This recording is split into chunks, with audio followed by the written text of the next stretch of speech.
شلونك؟ سامعك صوتك، بس في مشكلة. تقدر تيجي ديسكورد ضروري؟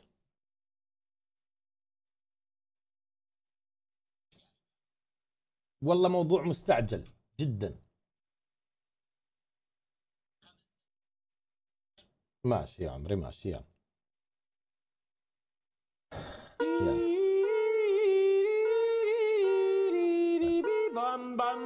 مساء الورد يا ابو محمود، حبيبي محمد ابو حجري، مساء الورد يا ابو محمود.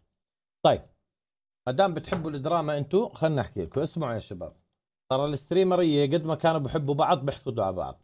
تمام؟ من الاخر، خلنا نعطيك اياها من الاخر، اعطيك الصافي. وبيغاروا من بعض كثير، وخصوصا انا كثير كثير ناس يعني حاقده علي وبتغار مني. ما ارد هسه تكون خير جنتنا. بحكي معك جد قاعد هسه، انسى المزح. هسه الموضوع راح اجاوبك جد.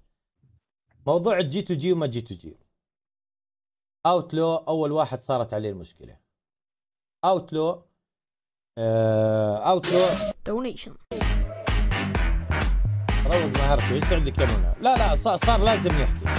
طالما الاخ شو بقول لي، وينه؟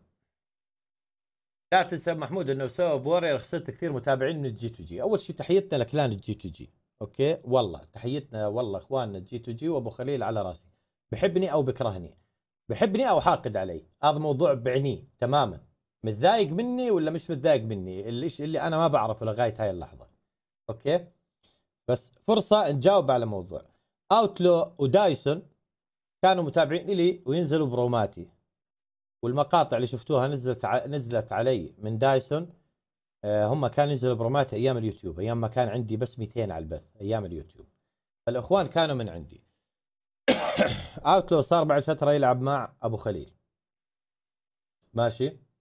انا اصلا كان في مشكله بيني وبين اوتلو، انه هو منزل علي مقطع وكل التي ار زد بلعه وما كل التي ار زد بلعه. حكيت مع دايسون وقلت له يا دايسون، اخوك منزل علي مقطع وساحب جزء من البث وما استاذني، وهذا الحكي ما بصير. فكنت انا في يعني عركه بسيطه بيني وبين اوتلو زمان، هذا الكلام. يعني انا اصلا كان في حساسيه بيني وبين اوتلو بسيطه، هيك شغله تاتش يعني، اللي هي سالفه المقطع. فاللي صار كالتالي، فشفت ربشي بيلعب مع اوتلو مره، فقلت له مو ربشي هذا اللي نزل علينا مقطع؟ ما كنت اعرف مين اوتلو منيح. فقلت له ربشي مو هذا اللي نزل علينا مقطع؟ كيف تلعب معه؟ فقال لي لا والله الشاب محترم وكذا وهذا. انا ما كنت اعرف اوتلو، والله ما كنت اعرفه يعني، ولا بتابعش يعني بثوث ابو خليل، ولا بتابع بث اي واحد عربي، لان الامانه ما عندي وقت. احترامي لهم طبعا، ما عندي وقت، انا مركز بشغلي مركز بقناتي. يدوب يعني اذا عندي وقت بحضر شويه مقاطع اجنبيه، بحضر لي فيلم، بحضر لي مسلسل. فما عندي وقت يعني اتابع بثوث. ف مره دخلت افتح بث، ربشي كان فاتح بث ومعه اوتلو. ف ناقصني لاعبين، قلت له ربشي ها يلا دفتح بث. فاجا، كان حدا من الشباب ما بذكر مين كان يلعب معنا ايامها، كثير انا اتنوع عندي بالسكواد لاعبين. فاجا قال لي اجيب اوتلو، ماشي. قلت له جيب اوتلو. ما كنت اعرف اوتلو طبعا. الرجال هسه حاليا جدا راقي وجدا محترم، بعد تعرفنا عليه صار معنا في تي جي اف يعني زلمه خوش زلمه. بس انا بقول لك في تلك الاثناء ما كنت اعرفه يعني، كان في بيني وبينه حسيه اللي هي سالفه المقطع وهذه هي. بس لما ربشي جابه قلت له ربشي ناقص لاعبين تعال، قال لي معي اوتلو جيب اوتلو. قلت له جيب اوتلو. جاب اوتلو طلع معانا بث، ماشي. طيب يعني شو المشكله يا ابو خليل اذا اوتلو طلع معي بث واحد؟ يعني هل انت بتحقد علي بتكرهني مثلا اذا اوتلو طلع معي بث؟ هسه انا كيف من وين جايب هذا الكلام؟ اللي صار انه ثاني يوم اوتلو رجع لوضعه الطبيعي، دي يرجع يلعب مع ابو خليل. لقاهم طارينه من الديسكورد، وابو خليل حاكي عليه على البث ومزعله ومطرطق له، وكان يترجانا ويبوس ايدنا عشان يلعب معنا، مع انه اوتلو بيقول لي الحكي هذا مش صح. ويعني حاكي على اوتلو كثير. ليش؟ لانه لاعب معي جيم واحد ببث واحد. فجاني اوتلو يا اخوان، فجاني اوتلو. هي وراس ابني ما راح اكذب بكلمه. حسبي الله ونعم الوكيل. خلينا نحكي هيك سالفه احتمال يصير وراها مشاكل. جاني اوتلو ثاني يوم قال لي ماهر بدي اياك بموضوع في مجال نحكي عن فراس. قلت له حاضر ماشي. فاجاني على الديسكورد قلت له خير. بقول لي اللي صار 1 2 3. ابو خليل حاكي علي، وابو خليل باقي يقول انه هيك المواضيع اللي حكيت لك اياها هسه، انه كان يترجانا عشان يلعب معنا. والمهم خلاصة الموضوع انه ابو خليل زعلان انه اوتلو طالع معي بث. فانا وقتها على اساس انه انا صحبه مع ابو خليل، على اساس يعني قلت له بتحب احكي لك مع ابو خليل؟ قال لي انا والله بعد الحكي اللي حكى علي ما بقدر ارجع معه. وورير مين معانا؟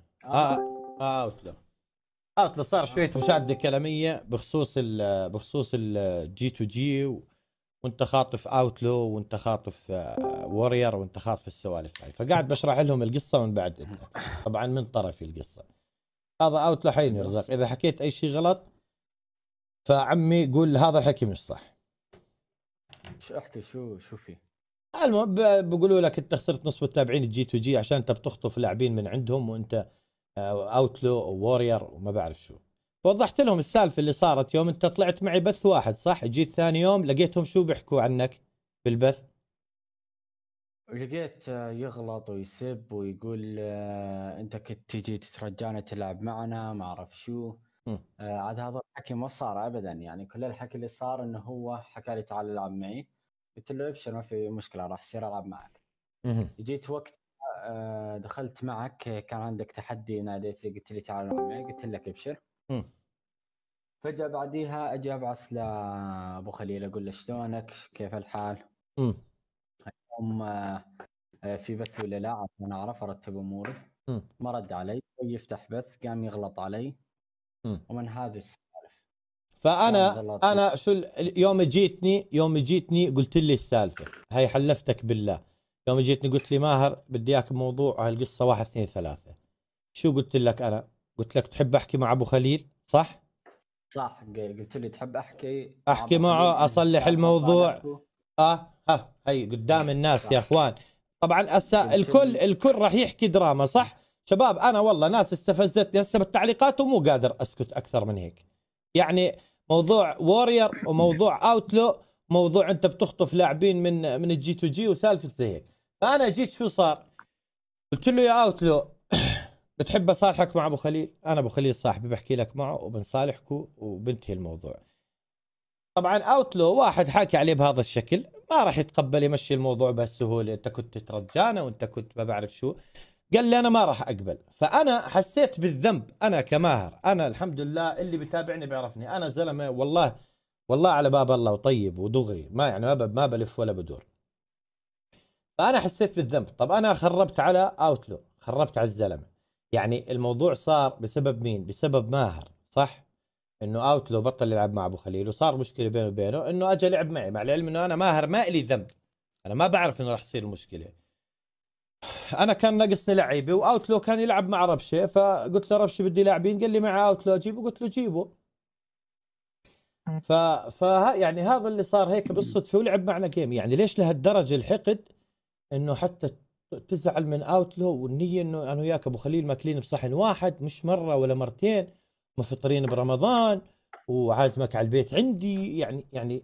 يعني طب ربشه لما كان يروح معك انا ما كنت اتضايق. السلام عليكم. وعليكم السلام. يعني يعني ربشه محمود احب اذكرك بشغله. انا الرابع اللي كنت معكم، فاكر السالفه كامله. شو متذكر والله منها يا مشعل؟ يا اخي انا اعلم سالفه اوتلو، ما ادري يمكن نذكرها ولا لا. انا لعبت معاه مع ربشه وقته هنوني اذا تذكر. وطار راح يتغدى طوفته. وكنت تطلع البث قلت لك فيه موجود اوتلو، دخلت معك وقت. فانا مو سالفه سرقت لاعب. يعني هو انا عدم مؤاخذه وانا برشلونه سارق كريستيانو رونالدو ولا، يعني مو هيك السالفه. يعني القصه انه لا حتى ماهر معلش اذا تسمح لي، حتى اذا انت مو سالفه سرقه ما سرقه. الموضوع حتى انا ودي العب مع مين ما ودي العب تمام.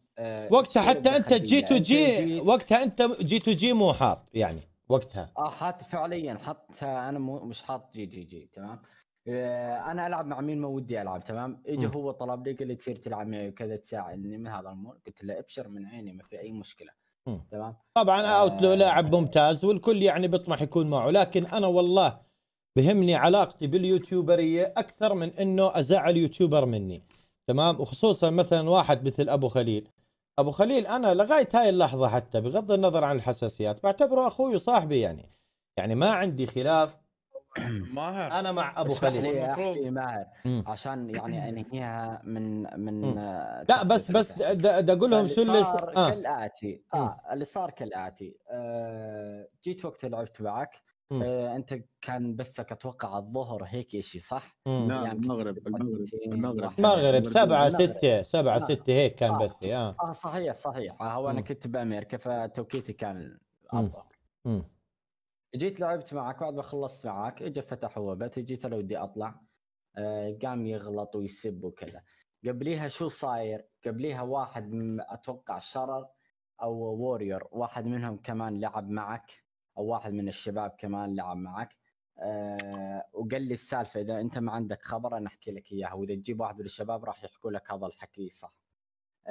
اللي صار كالاتي. اجى ابو خليل عليه قال له انت ليش تروح تلعب مع غيري؟ اذا انت بدك تروح تلعب مع غيري تطلع من الجي تي جي، اللي وده يلعب يضل يلعب معي، غير هيك لا. تمام. فمن